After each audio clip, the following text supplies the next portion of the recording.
Before the high-fashion heartthrobs of the Twilight trilogy and the pretty boys and girls of Vampire Diaries mesmerized teens and mothers alike, Swedish author John Lindqvist in 2005 wrote the book Let the Right One In.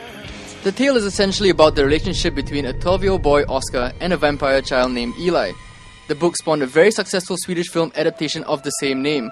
Author John Lindqvist was here for the Singapore Writers' Festival, and Razor TV met up with him at the Arts House to find out his thoughts on the recent vampire craze. What do you think of this whole resurgence of vampire fiction, vampire movies, novels coming out lately? The problem with me is I'm not really into vampires at all. I didn't intend to write a vampire story even from the beginning. My first novel and now film, Let the Right One In, but it just turned out that a vampire was the most suitable monster to use in the story. And I haven't read Twilight, and I haven't seen True Blood. Okay.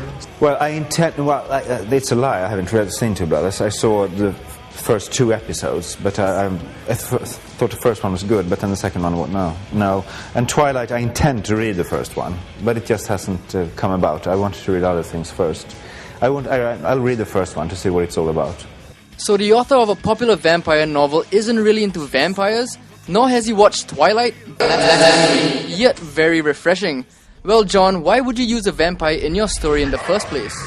I knew that when I started writing the story that I wanted to portray its very typical first book in that sense, because I want to portray my own childhood, the place where I grew up, the surroundings, the people there, and then to introduce some sort of fantastic or horrible element into this place and to see what happened.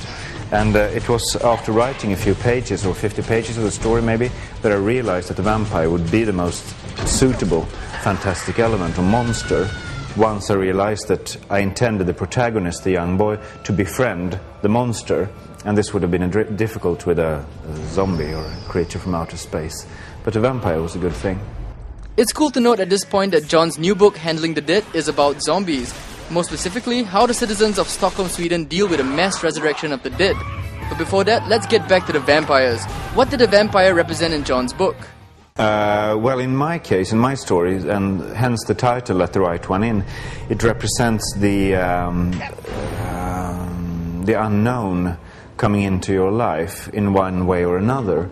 That's why the title, Let the Right One In, because the idea being, of course, the psychological element of a vampire, the classic element of a vampire, that in order for an vampire to enter your building or your house, you have to invite them in yourself.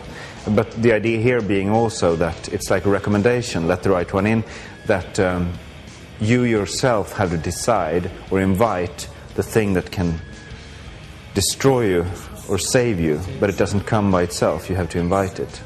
So for somebody who isn't swept up in Twilight craze, is the author happy with the Swedish film adaptation of his book? I am immensely happy with the Swedish film. Yeah, I think it's absolutely wonderful. It's a great interpretation of the story. The 2008 Swedish film adaptation received widely positive reactions by both Swedish and American critics. So much so, an American version entitled Let Me In is being released in 2010, directed by Matt Reeves of Cloverfield fame. But what does John think of the Americans handling his work? I'm quite happy about that, because they're not making a remake, but a readaptation, meaning that the director and the scriptwriter, Matt Reeves, who I was a fan of before, because I really liked his film Cloverfield, even before I heard his name mentioned in context with Let the Right One In, that he's starting from scratch with a book and writing a completely different script than the one I wrote. And this makes me very hopeful about this project, that it won't just be an American version of the Swedish film, it will be an American version of the book. But in the end, doesn't the successful author believe in anything supernatural? No, I mean, I've been a horror writer now for 5 years and living from that quite well, actually. But apart from, no, I don't believe in anything supernatural at all myself, no. Okay, even though he doesn't believe in the supernatural, John has carved out a career writing about the undead. So we just had to ask him what he thought happened to us after we die.